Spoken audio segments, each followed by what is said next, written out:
Hello, this is Yogeshkumar Rathod.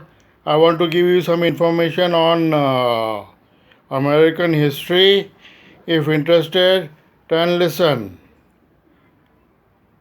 People migrated from all over places to the United States, and independent America became in year 1776. Various cultures developed: Adena culture, Iroquois culture to Mississippi culture.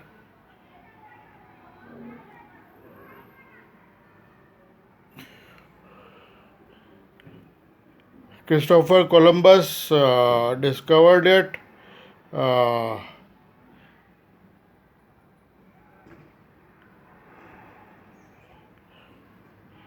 Initial town was Jamestown, where 13 colonies gathered and start planting rice and other things. I will give you more information later. Thanking you.